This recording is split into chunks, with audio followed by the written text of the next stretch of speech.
嗨，大家好，我是坦平叔。今天是2025年5月10号，这一期咱们聊一聊这个地方债。澎湃新闻5月7号，他刊登一篇文章叫《流动性枯竭，江宁国资492亿负债背后深层困境与转型迷局》。它是主要介绍南京的江宁国有资产经营集团，也就是江宁国资，它的负债以及怎么化债。通过这个，咱们就知道这个地方债现在到什么程度，叫管中窥豹，可见一斑。我们看澎湃新闻他怎么说的，他说日前南京江宁国有资产经营集团有限公司（以下简称江宁国资）完成5亿元人民币超短期融资券的发行，标准利率是2.04%，认购倍数达1.66倍，这个比3年期那个银行存款利率就高1个点，0.1个点的。对此，江宁国资集团公司一位罗姓副总经理表示，基于目前企业发债条件日渐趋紧的情况下，公司此次发债行为是对之前存量债的一个置换，并没有新增地方债务情形。这个倒是咱们去年一直说到，这就是以长期债换短期债，以低息债换高息债。你看它这利率只有2.04%，地方债规模并没有增加，实际上是一种置换。他说表面上这是一次成功的市场融资活动，但深入分析其背后的财务数据，却揭示了这家地方国企正面临的严峻挑战。什么严峻挑战呢？第一个是流动性恶化，短期偿债能力持续下滑，也就是你把它置换了之后，你还是没有还债的这种能力，只是把这债往后拖，你到底以后怎么还？公开资料显示说，江宁国资公司前身为江宁县国有资产经营控股有限公司，反正是地方的融资平台，反正地方政府是密切相关。设立于1997年7月，初始注册资本为3亿元，股东不断通过货币资金、资本公积、转正资本等方式增加出资额。截至目前，公司注册资本和实收资本均为15亿元，公司控股股东和实际控制人为江宁区国资办。公司是江宁区重要的城市基础设施建设和国有资产运营主体，履行江宁区政府股权投资、城市基础设施投资以及建设等职能，也就是地方政府到区级政府的一个平台。截至2024年9月底，江宁国资有息负债余额492亿元，其中约200亿元将在1年内到期。然而，公司账面现金及现金等价物仅有24亿元，仅能覆盖短期债务的12%。这一现金短期债务比例较2024年上半年 0.14 进一步恶化，反映出公司短期偿债能力持续下滑。这也就是区一级的地方债这个现状，短债200亿要到期，但是账上只有24亿，你说怎么办吧？这要是一个民营企业，那就肯定是暴雷。但是它是地方政府的融资平台，我们看它怎么运作。对于该集团数百亿债务体量的原因，江宁国资方面解释，除了集团公司自身一些负债之外，公司之前还代表区财政出资控股了江宁高新区一些企业，导致并表负债达数百亿。但集团公司目前并表总资产可能有900多个亿，将来可能达到1000亿左右。总体来说，集团公司负债率不算太高，也并未达到负债红线及重点关注的程度。这什么意思？我给翻译一下，也就是在区政府的领导之下，作为国资，他替区政府擦屁股，兼并了很多企业。你把企业一兼并，实际上就是把人家债务接过来，把人家资产也接过来。账面上看，那资产好像在增加1000多亿。咱们以前节目一直说，这资产是虚的，资产是弹性的，说多也多，说少也少。债务是刚性的，你把人家债接过来，那是踏踏实实是债要还的。那资产要么是股权，要么是什么债权，要么是土地，要么是房产，就这些东西，要么是机器。这些东西变现是个问题，值多少钱是个问题，它资产质量是个问题，能不能产生现金流是个问题。但是你这边把人家债接过来了，你看那个账面看好像负债率不高，但是你就是没钱，不就这么回事吗？你那一堆什么股权你不能交易，你那一堆什么土地卖不掉，你一堆房产处理不了，你这边债到期了要还，短期流动性风险正在累积。一位不愿具名的信用评级机构高级分析师对本刊表示，当企业现金短期债务比降至 0.2 以下时，通常意味着其面临显著的流动性压力。江宁国资的财务困境在其运行现金流中表现得更为明显。财务报告显示，该公司近3年及截至2024年9月末经营活动产生的现金流净额分别是 3.38 亿元、负的14亿元、负的3.88亿元和负的12.28亿元。连续的负现金流表明，公司日常经营无法产生足够的现金支撑业务发展，而是依赖持续的外部融资维持运转。说通俗一点，就是不断的给他输血，他才能转得下去，他自己造不了血。上述罗副总表示，公司之前可能有一些在建工程项目及一些收入没有被确认和进行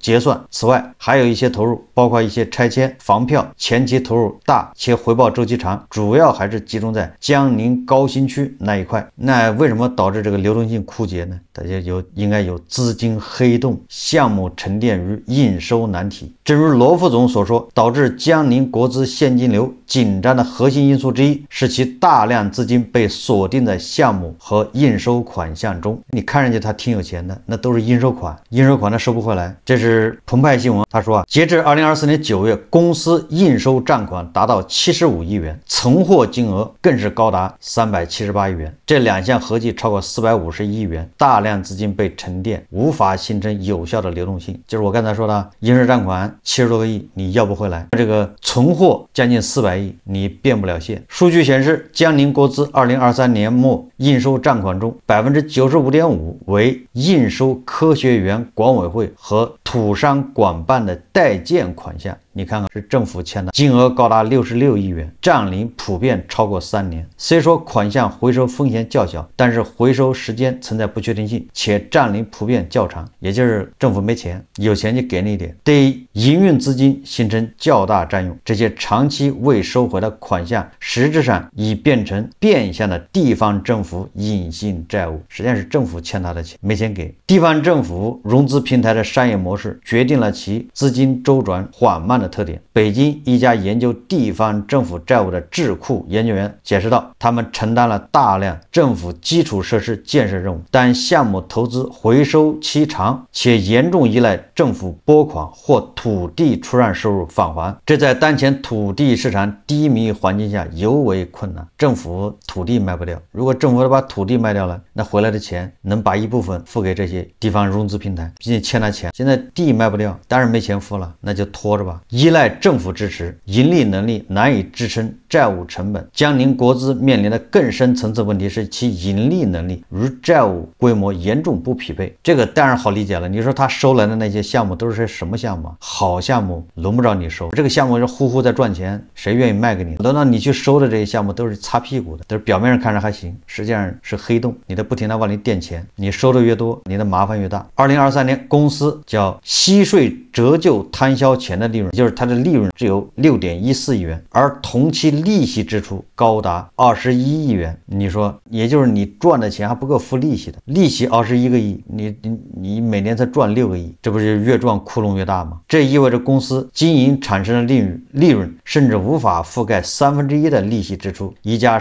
上海券商的固收研究负责人分析指出，当这个利息保障倍数长期低于1时，本质上企业已进入以借新还旧为特征的庞氏融资状态。什么叫庞氏融资啊？我们知道那叫庞氏骗局，它叫庞氏融资。庞氏融资虽然不是直接等于庞氏骗局啊，但实际上就是你理解成进来的钱比出去的钱少，那总有一天它会爆。你看它盈利，它的利润都不够付利息的，这不就一个窟窿出来了吗？越滚窟窿越大。你融资，你借新还旧，你的债务规模还不能增加，那你总有一天被掏空。说尽管中证鹏源资信评估公司给予江宁国资 AA+ 家的主体信用评级，但这主要基于政府支持的考量，也就是大家因为你背后是政府，所以给你一个 AA 加的信用评级，否则的话它就已经爆了。这个是考虑到政府在背后，而不是其自身的可持续发展或者可持续经营、可持续性。评级报告强调，江宁国资获得政府支持的意愿极强。那当然了，那是他一个钱袋子，是他一个融资平台，那些事情说白了，最终还是政府的事情。2021年至2023年累计接受资产注入与补助超过38亿元，但这种依赖恰暴露商业模式缺陷。公司核心业务工程建设的毛利率仅 8.7% 到 11%。2023年利润总额 1.39亿元中，政府补助占比高达 267%， 也就是它的好的利润还来自政府补助。如果剔除政府补贴因素，江宁国资实际上处于亏损状态。一位长期跟踪地方融资平台的银行业分析师指出，这种高度依赖政府输血的模式，在当前财政收紧的背景下难以持续。也就是有多少地方政府控制着这个融资平台，实际上是根本就不赚钱，全靠输血。说表外风险，巨额担保与资产瑕疵。除了表内的债务压力，江宁国资还面临巨大的表外风险。截至2023年末，公司对外担保余额207亿元，占净资产比重高达 65%。这些担保主要集中于江宁区其他国有企业，区域集中度过高，一旦区域性风险爆发，连锁反应将直接冲击公司资产负债表。这个担保叫或有债务。江宁国资他还给本区内的国有企业担保，那国有企业借钱需要江宁国资来担保，那说明那国有企业它已经差不多了。本来他自己拿自己的资产抵押去贷款，说明他自己的资产抵押贷款都已经不够用了，只能靠这个江宁国资来担保。那你说这些国企万一破产清算，你江宁国资是要垫钱的，因为你担保了，这个或有负债就变成负债了。而他这个对外担保余额是207亿，这就是个定时炸弹。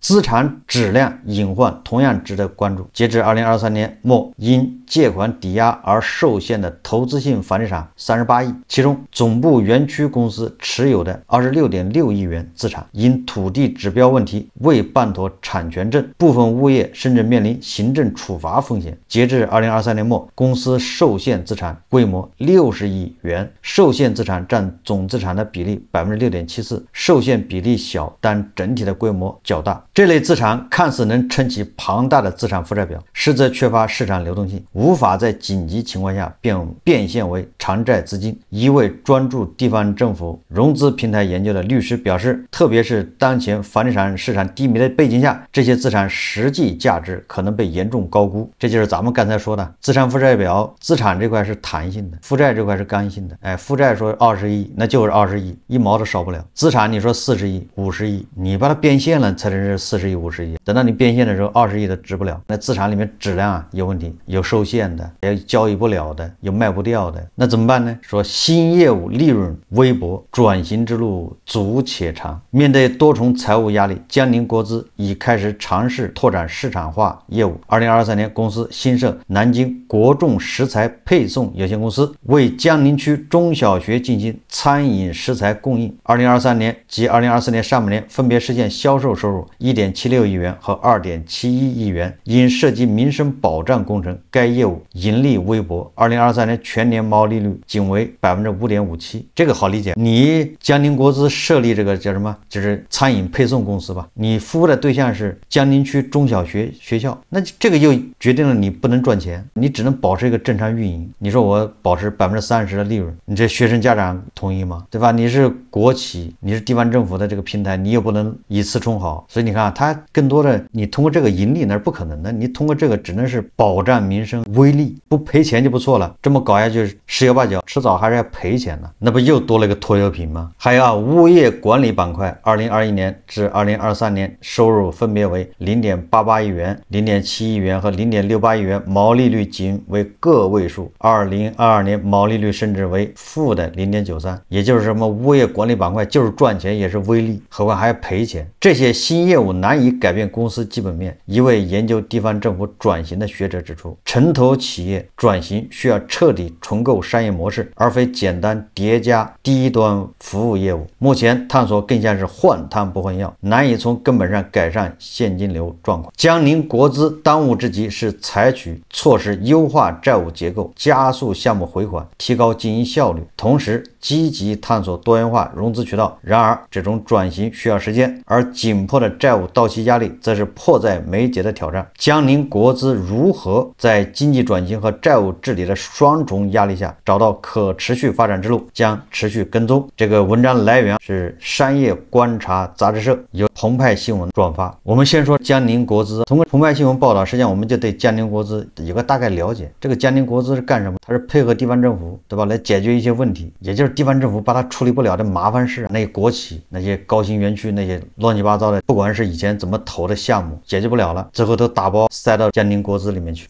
我个人理解的，说的不一定对，也就是这一个一个的项目，它很容易爆雷。这一个个的你放在那儿，你让它风险暴露，你不如把它打包放在一起，大家看不见了，就类似于滥竽充数，都把它塞到江宁国资里面去，这样报表混在一起。反正如果你一个缸单独耍，那你非得放一个盖子放那儿；如果你是2个缸把它合到一起耍，你一个盖子也可以，你看你速度慢。如果你是5个缸放到一起耍，这回你3个盖子也行，耍的还挺好。一个道理，如果你单独一个缸放那儿，那你必须得搞个盖子，否则盖不上呢。所以把它合并是最好的。所以地方政府把这有问题的项目都给它合到一起，不行我给你稍微给你一个盖子，你先耍着，是不是这样就延缓暴雷？你看这个地方融资平台，它就是干这事，把所有的打包搞到一起。但是这个不能长久。如果说你自身有造血能力，慢慢的在盈利，有现金流，你还可以。但是你这样的问题的项目越来越多，你自己又造不了血。你看每来一个项目都是赔钱的，即便是物业公司还是赔钱。搞一个什么给中小学送餐微利，而且我跟你说，再这么下去，给中小学送餐一样会赔钱。这个是体制决定的，跑冒滴漏，对吧？谁会善心？事实上，这个都是地方政府在发展过程中形成的问题：乱决策、乱投资、好大喜功。不光是说某一个地方，恐怕大部分地方都是这样的。咱们老是说什么山西啊，什么地方阳泉还是什么地方，对吧？一个县城里面修广场，广场上要搞仿生椰子树，我不知道这个钱投下去有什么收益，没有收益，但是钱也投下去了。那这事情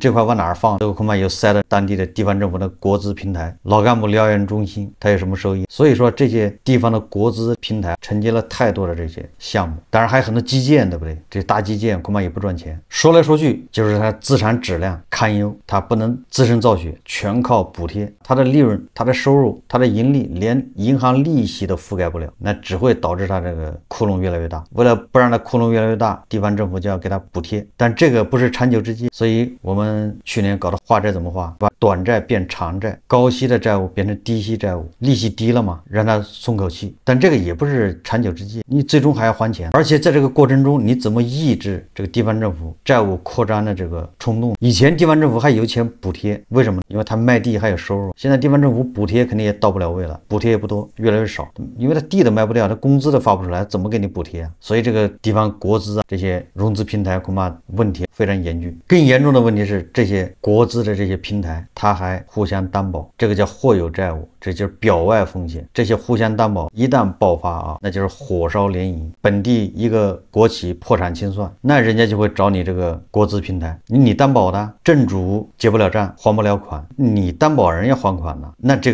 国资平台不就是雪上加霜吗？而这个国资平台的应收账款大头都是地方政府，是地方政府欠那么钱，那地方政府现在拿什么钱还？没有，本来是靠卖地，现在地卖不掉。所以通过澎湃新闻报道，以江宁国资为例子，咱们就知道咱们地方债是什么个情况，大概是差不多。那有人就说到底怎么解决？短期解决不了，因为你想，要么土地升值，接着回到过去炒土地，那关键还得有人接，你土地价格还得涨，有人接，资产在涨价，政府把土地卖掉，他有一部分钱可以给这些国资平台，把这个应收账款给他付了，该补贴的给他补贴，让他得以喘息。这些国资平台，因为他手上有大量的资产本身也在涨价，这个时候他就因为涨价了，那就有流动性。但是你觉得这种可能性大吗？除了个别一线城市、网红城市，那些核心地块还能卖得掉，你其他的城市，你土地卖得掉吗？谁买？你还涨价，比登天还难。所以说短期的解决不了，什么人能解决？不知道，或许是解决不了。目前是以时间换空间。短债换长债，高息换低息。但是这个时间换空间是